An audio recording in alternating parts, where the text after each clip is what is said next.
Friends, ito yung binili natin kahapon na shelf. I-assemble natin. Ganyan siya lalabas.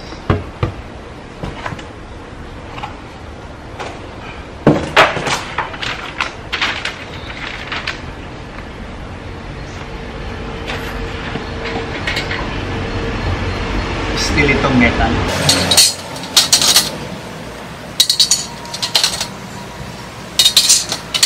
Ayaw ha.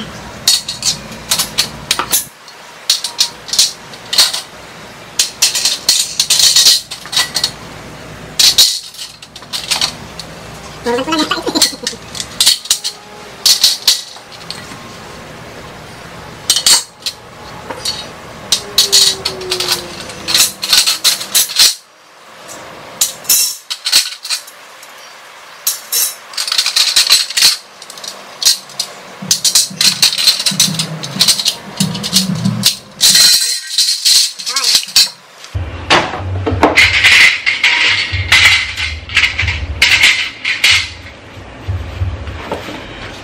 Puti pala ang board niya.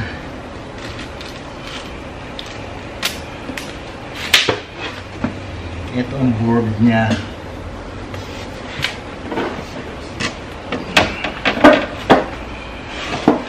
Ito pinaka-shelf niya. Shelf. Ito ang shelf niya.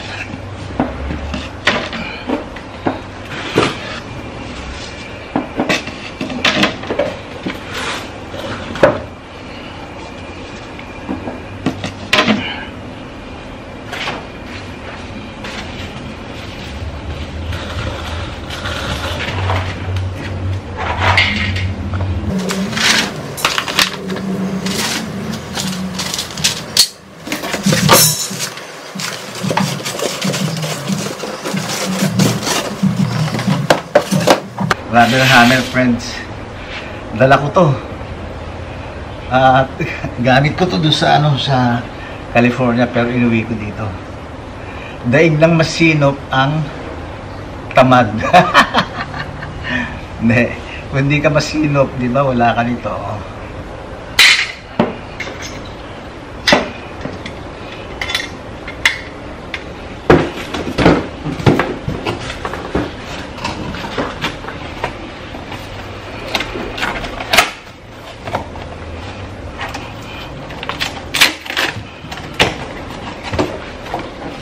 Tiyaga lang, friends, ha? Tiyaga lang kayo dyan.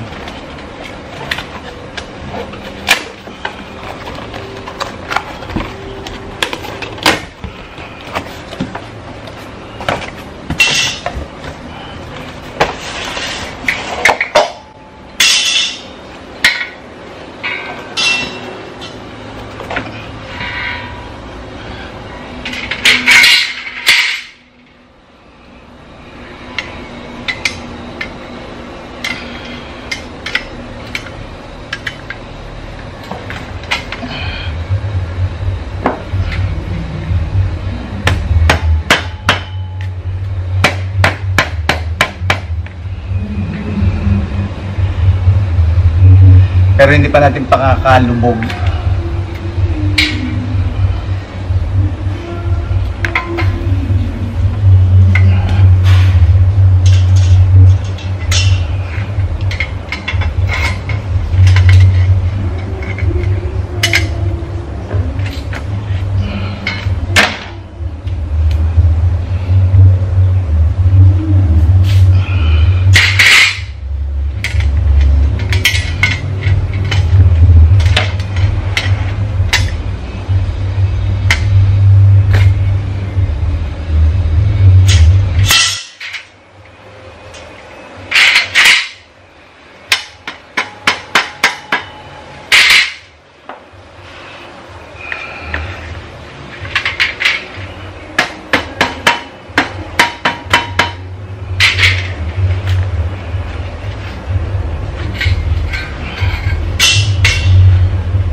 Nag-card ako ah.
Ngayon, pwedeng dalawang ganyan tapos yung isa dito.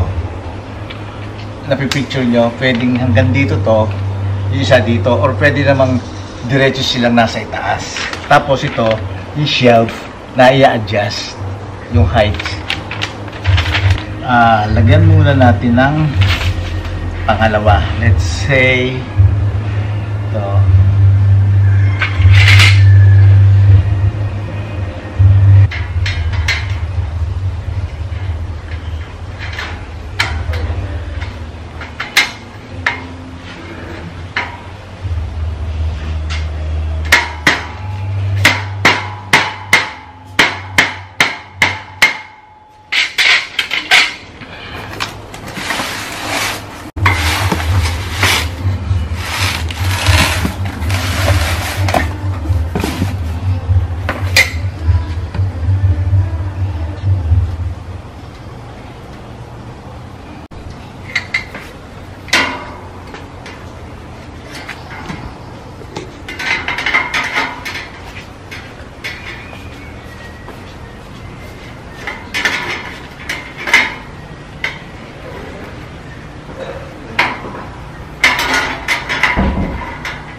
Yan. Tapos, itong shelf, dito na yung shelf. Ganyan.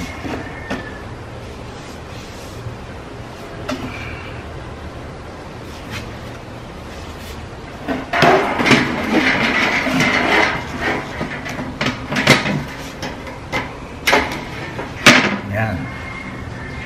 Sana yan. Ngayon, pwedeng i-adjust yung height nito. Kung gusto mo mababa, pwede. Ganon. So,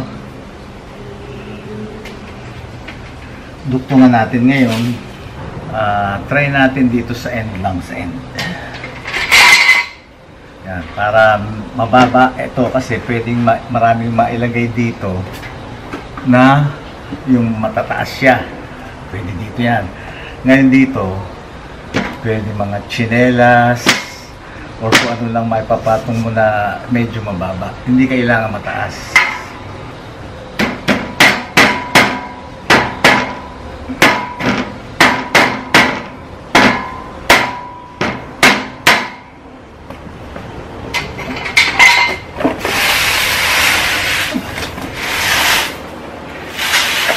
Mamaya na lang natin ipa-final lahat ang ano para ano kasi halfway ko lang ibinaon.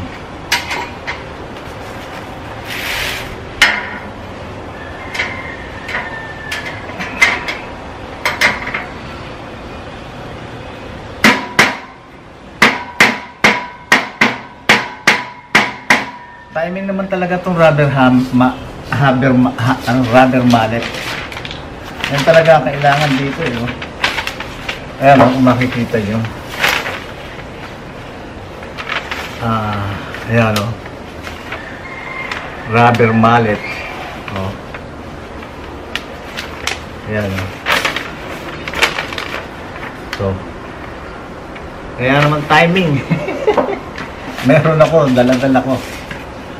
Yan, tapos ito, isa na namang ano to. Yan.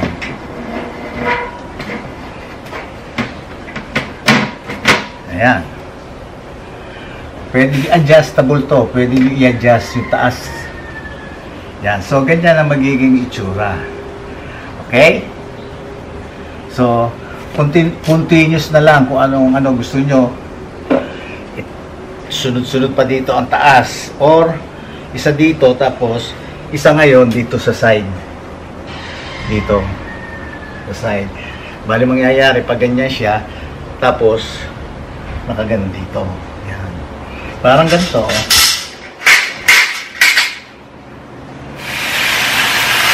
Para ma-picture nyo, dito na lang siya. Yan. Yan, yan. Gagawa rin tayo ng ganito. Tapos, yan dito. Tapos, dito pa isa. Yan, yan. Yan, yan. Ganyan. Yan, tapos isa dito, isa sa taas. Dito, isang shelf dito sa baba. Okay? So, continue na lang ang gagawin natin. Ganon. Okay? O, sige. At baka mainip kayo, total ganito rin lang gagawin ko. Ito friends, na-set up na natin to. Oh. Tibay siya, sturdy siya. Oh.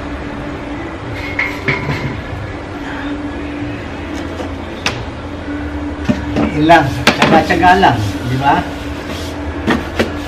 Para lang may magawa, tsaka kailangan.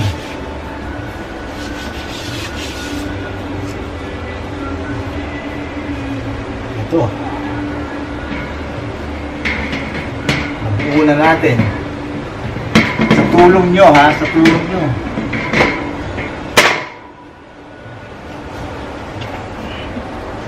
Dahil nandiyan kayo, sinamahan nyo ako. Mahirap kayo magtrabaho mag-isa. Buti lang nandiyan kayo.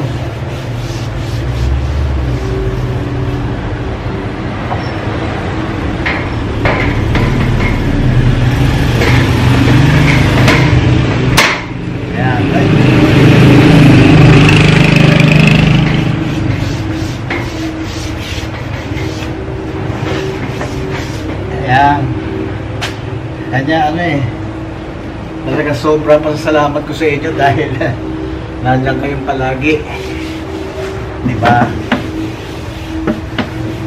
Kaya hindi ako magsasawang pasalamatan kayo.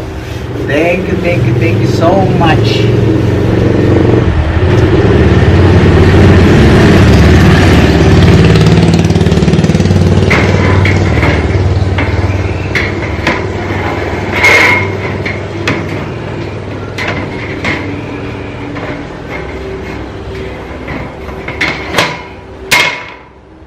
Na.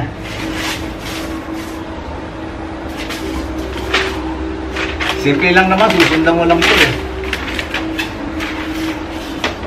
Ano lang, comprehensive.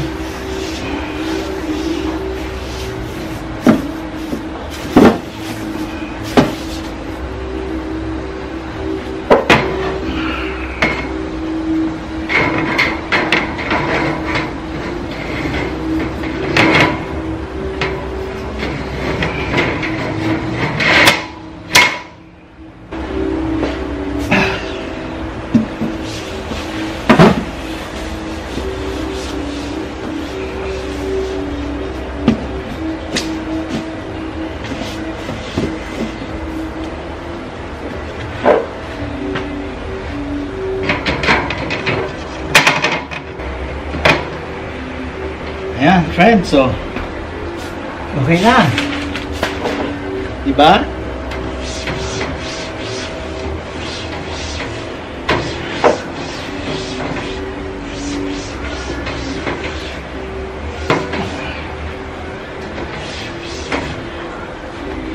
Oh.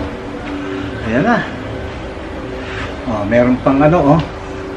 Members value. Ayan, oh. Diba? Oh.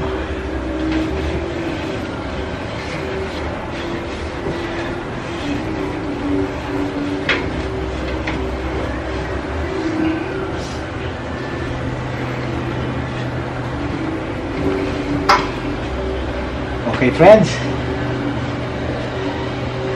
Oh, di ba? Ayos na ayos to shelf natin na to, no? Di ba? Shelves. So, ayan, tapos na. Nang dahil sa inyo, dahil tinulungan nyo ako, sinamahan nyo ako, eto na, natapos na, di ba? Thank you so much. So, till our next project. Okay, kung ano man ang magiging project natin, I'll let you know. Katatapos lang ng drainage, di ba? Yung isinetap kong drainage, yung dalawa, para hindi nag-i-stay ang tubig. Ayan, no? Nag-host kami kanina, nag-host si Jerlyn. Binaldihan tong ano, tong patio. Ayun, hindi nag-i-stay ang tubig. Wala ka agad. Dati, araw, nag-i-stay yan, 2 araw, ganon. Tsaka tuwing papasok ka, pagpasok mo sa gate, tatapa ka sa basa. Kanya pag step mo dito sa stair dito, papasok ng bahay, papanik ng patio, basa, madadala mo yung basa. Kaya sabi ko, hindi tama. Ayun, kaya pinag-isipan ko, nalagyan ng drain. Ayun, tapos medyo gumana naman yung ano, yung isip natin kahit ganyan lang kalaki. Napag-isipan natin, yun nga, lalagyan ko na drain. Ang problema ko lang, yung ano, yung grinder, yung pambutas sa pader. Wala ako noon. Pero ang ginawa ko, sinetap ko muna. Ayun, tapos tinanggal lang yung ano, yung dating pebbles. Ayun, tapos sinetap ko na yung pipe, yung water pipe, tsaka connected dun sa drain. Tapos sinukat ko papunta sa labas kung gaano thick and kapal nung ano, nung hollow blocks from inside, kung saan ko siya itatapat. From there, ginawan ko ng line na level, tapos hanggang doon sa ibabaw ng pader. Siyempre naka-level dito, kaya pagbagsak doon sa labas hanggang sa baba, level din. Kaya pag binutas mo dito, tagos dito, eksakto sila, mag-meet yung pipe sa loob at saka dito sa labas. Yun, ako lang sinetap ko lang, tapos pero umano ako ng ano, nung magdi-drill yung may grinder na worker dito. Kasi nga wala akong grinder para pambutas ng ano, ng cement. Ayun, so far natapos na. Tapos kahapon nga nakakita kami nito, sabi ko, okay to. Ano to, big help ito. Sabi ko gano'n. Marami kang mailalagay, oh, dito sa garahe. Yung mga sleepers namin na nandito, at least, oh, pwede na ipatong dito, oh. Diba? Oh, ayan, pwedeng ano rin, si Sky. Ilalagay ko sa ibabaw, oh, diba? Oh, Sky, behave! Ayun. Kaya, thank you so much. Maraming salamat sa inyo at sinamahan nyo ako. Ang hirap kayo magtrabaho ng ano, no? Ng nag-iisa, no? Buti na lang nandiyan kayo. Kaya nalilibang ako. At saka ba, habang gumagawa ako, at least, yung bang, anong tawag dito? Kondisyon. Yun. Dahil kasi alam ko nandiyan kayo. Kasi pag hindi ako na-kondisyon, medyo, syempre, hindi ka happy sa ginagawa mo, medyo malungkot ka dahil nag-iisa ka, tapos kung ano-ano iniisip mo, Wala. Hindi magandang trabaho. 'Di ba? Samantalang kung bago ka mag-umpisa magtrabaho, hihingi ka ng guidance kay Lord. Lord, please guide me. Oh, ayun. Gagawin ko tong project na to, ganito, ganito. Oh, sana po i-guide nyo ako. Ganun lang, that's simple. Oh, tapos kakausapin ko yung sarili ko, sabihin ko, oh, nandyan yung mga viewers ko, yung mga subscribers ko, yung sumusunod sa mga videos namin, yung supporter namin, full support na nanggagaling sa ang full support na nanggagaling sa inyo. Oh. Yo, pagka inisip ko na yon, nakapagdasal ako, tapos inisip ko na kayo, ayun, nasa mood na ako magtrabaho noon, pagka gano'n. Kaya natatapos ang trabaho ko ng maayos. Yon. Kasi ako, pagka nagtrabaho ko, as much as possible, kasi pinag-aksyahan ko ng time, ng effort. So, talagang kung pwedeng anong perfect ang magagawa ko, maging perfect siya kahit hindi po pwedeng perfect, no? Dahil nobody's perfect. Pero as much as possible, kung anong magagawa ko para maging perfect, ginagawa ko. Kaya pagkatapos ng trabaho ko, maayos, malinis. Hindi ba yung trabahong basta ginawa lang. Tapos nakikita mo may mga diferensya, yung gano'n. Ayoko nung gano'n. Kasi pinag-aksyahan ko ng panahon, ng effort, siyempre, pag-iisip, tapos, yung gagawin mong palpak, yung bang, kasi merong trabaho na gumagawa pala, na yung bang magawa lang, sige lang dito, sige lang doon, sige. Ako hindi, pagka kailangan ng measurement, kailangan balanse ang distance, sinusukat ko yan. Pinag-aaksyahan ko ng time yan, ginagamitan ko ng metro yan, sinusukat ko. Gusto ko even, gusto ko nasa gitna, yung ganon. Ayun, pagka kailangan ng measurement, talagang sinusukat ko siya. Gusto ko talaga, kung kailangan sa gitna.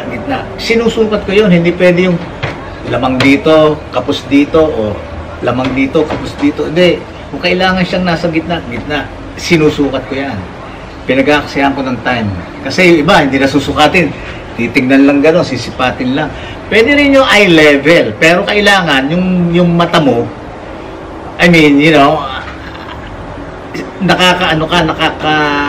hindi man eksakto, pero at least marunong kang sumipat. Kasi pagka in-eye level mo, tapos ang pagsipat mo hindi even, sagwa. Yun, ganon ako, hindi ba? Pinag-aksyahan ko ng panahon, ng time. Tapos, kayo rin, pinag-aksyahan nyo rin ng panahon na suportahan, panoorin. Tapos, pangit, siyempre, hindi rin kayo masisiyahan. Pero kung ang ginawa ko, maganda, hindi man perfecto, tama, masisiyahan kayo, di ba? Ayun. Kaya, ayun, unang-una sa Panginoon Diyos, maraming salamat po, Panginoon, at ginabayan niyo ako kung ano man ang aking ginagawa at ang aking mga desisyon na tinutulungan niyo ako para mapadali ang aking trabaho. Kanya maraming salamat po sa inyo, Panginoon. Thank you so much. Ngayon, sa inyo, ganun din. At wala na akong sasabihin at masasabi pa kung hindi, we love you all. I love you all. Wala pala si Jerly, nag-e-edit. I love you all. Bye-bye. Don't forget subscribe. Ayun. At saka pagka manunood kayo, kung pwede, huwag nyo ni-skip yung ads. Pagka ads na, ayaw nyo makita yung ads, tumalikod lang kayo, jumingle muna kayo, or kumuha muna kayo ng merienda, kumuha muna kayo ng ice cold drink, tapos pagbalik nyo, tapos na yung ads. Di ba? Hindi nyo i-skip. Malaking bagay sa akin yun, malaking bagay sa YouTube ko yun, sa YouTube namin, na hindi ini-skip ang ads. Okay? Ayun, at sa mga bagong nakapanood lang, kung nagustuhan nyo to, please subscribe nyo para na sa ganon lagi tayo magkikita-kita. Pakipindot nyo na rin yung bell button. Yung bell na maliit, yung kampana. Pag pinindot nyo yun, tapos may lalabas na all, pindutin nyo yung all, para na sa ganon, every time na mag-upload kami, mano-notify kayo, makikita nyo na, oh, may upload si Louie Boy. Oh, ayun, makikita nyo kagad. Mapapanood nyo agad. Okay? So, thank you all. Thank you so much. I love you all. Bye-bye.